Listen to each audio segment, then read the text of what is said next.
Nah, adik-adik sini harus belajar lagi dari berbagai sumber, jangan satu Google aja, tapi berbagai sumber. Jangan copy paste dari buku sejarah, karena buku sejarah zaman dulu ditulis oleh pemenang, ditulis oleh penguasa. Tahun 1965 yaitu PKI dibantai. PKI itu padahal nggak salah dibantai. Bayangin dibantai, dibombardir, kejamnya Orba itu dikambing hitamkan, sebuah partai dikambing hitamkan.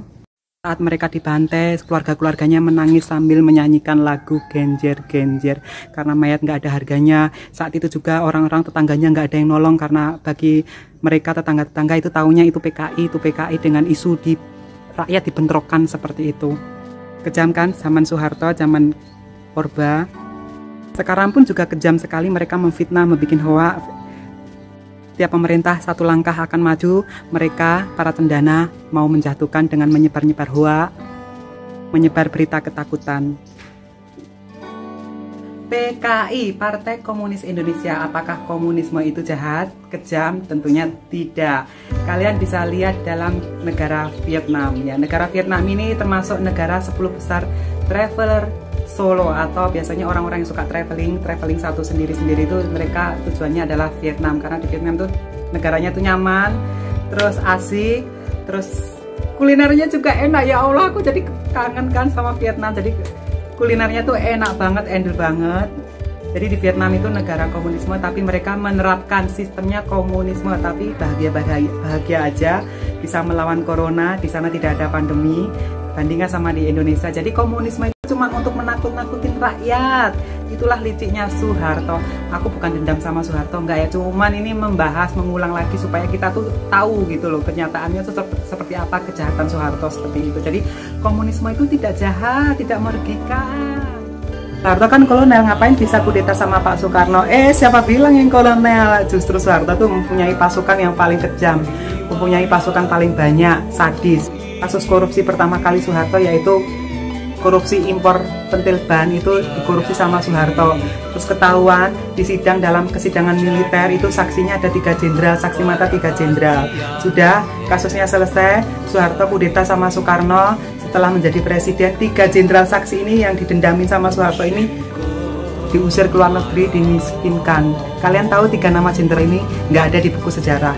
Kalian cari-cari di buku-buku lainnya yang ngekspos 3 jenderal ini. Makanya belajar, jangan keracunan buku SD yang sudah dihapus kurikulumnya, jangan keracunan G30 SPKI yang kalian taunya PKI jahat, karena PKI itu rakyat Indonesia juga.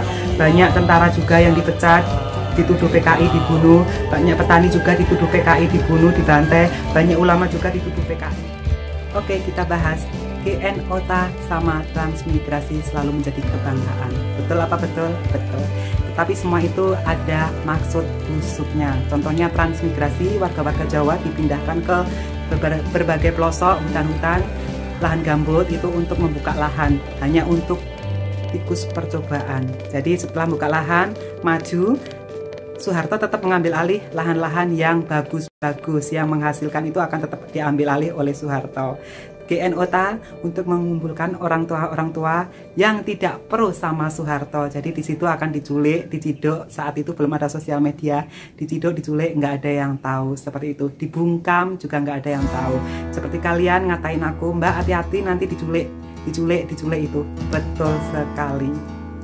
Jadi apakah ada baiknya, ada bagusnya? Kalian sendiri yang menjawab ya. Namaku tadi di-tag di suatu konten yang isinya tentang ceramah. Tapi ceramahnya bukan di media umum, bukan di-publish, tetapi di suatu kelompok atau di dalam ruangan. Itu isinya orang-orang tertentu. Mengatakan bahwa dulu PKI suka mengadu domba antara umat muslim. Dari zaman dulu NU sama Muhammadiyah itu sudah berselisih, banyak berselisih ya.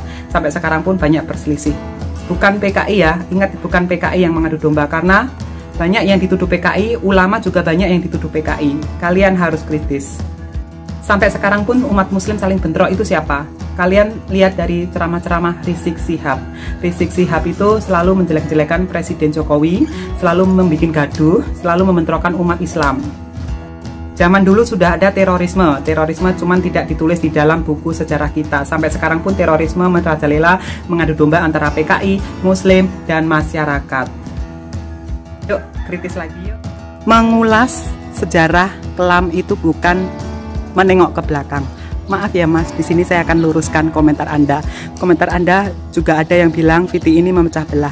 Maaf sekali lagi, justru saya akan meluruskan karena anak muda sekarang tidak tahu yang namanya keluarga cendana itu siapa. Nggak ada yang tahu, banyak yang nggak tahu.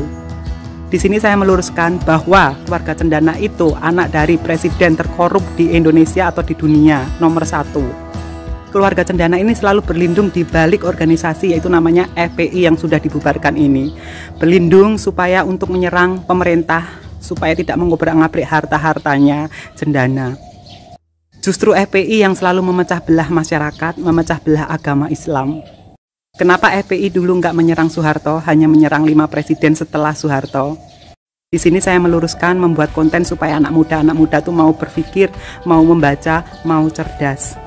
Dan tidak mau dipecah belah. Katanya PKI sudah ditumpas, tapi kok ngomongnya pelin-pelan ngatain orang PKI, barisan sakit hati ya. Takut ya keluarga cendana itu diungkap ke generasi muda sekarang, Lalu kenapa Rizik Syihab selalu menuduh keluarga Jokowi adalah PKI saat pemilu kemarin 2019? Ayo, PKI kan sudah tumpas. Yang nuduh PKI keluarga cendana juga. Tuh, keluarga cendana sama Soeharto tuh dari dulu tuh suka nuduh-nuduh orang PKI. Tentara sama tentara dibentrokan, saling tuduh-tuduhan PKI, saling bantai. Ulama sama ulama tuduh-tuduhan PKI, akhirnya saling membantai. Kalian tuh kasihan korban propaganda, korban film G30 SPKI. Taunya PKI itu jahat aja. PKI itu sudah dihapus dari daftar hitam. Dulu daftar tentara itu ditanyain keluarga PKI enggak. Kalau sekarang sudah enggak lagi. Sekarang udah dihapus dari daftar hitam. Belajar dikit. Yuk kita belajar lagi yuk.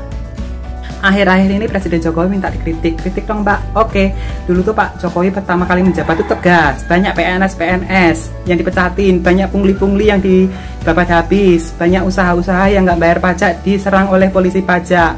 Tapi akhir-akhir ini kok melemah, kenapa ya Pak ya? Kerja Bapak melemah karena apa? Karena apa, terlalu sayang sama rakyatnya? Apa Bapak diancam oleh mafia-mafia dan keluarga cendana akan dibikin kerusuhan lagi sehingga Bapak bekerjanya terlalu hati-hati? Nggak usah hati-hati Pak, tegas saja, nggak usah takut, nggak usah terlalu mencintai rakyat. Seandainya mereka mengancam kerusuhan kayak tragedi 1998, nggak usah takut Pak, nggak usah terlalu mencintai rakyat. Tegasin aja Pak, yang penting mereka mafia-mafia dan para koruptor dibabat habis Pak, nggak usah takut ancaman mereka ini. Bapak yang tegas lagi dong kerja kayak zaman dahulu tuh loh, kayak sama Pak Ahok itu loh, tegas sekali. Sekarang Bapak lembek, Bapak terlalu sayang sama rakyat sih.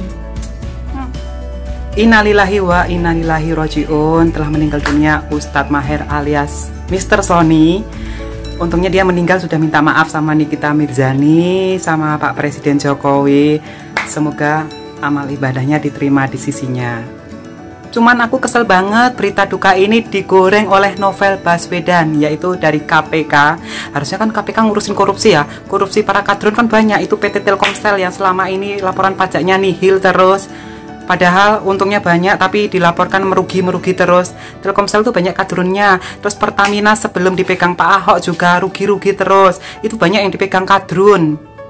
Novel Baswedan yang terhormat, daripada kamu menggoreng isu duka ini, berita duka ini, mendingan kamu usut tuh koruptor yang dari kadrun dari kalanganmu. Enak aja, kadrun dari kalanganmu itu banyak korupsi tapi kamu nggak sentuh sama sekali. Mentang-mentang sama-sama kadrun ya.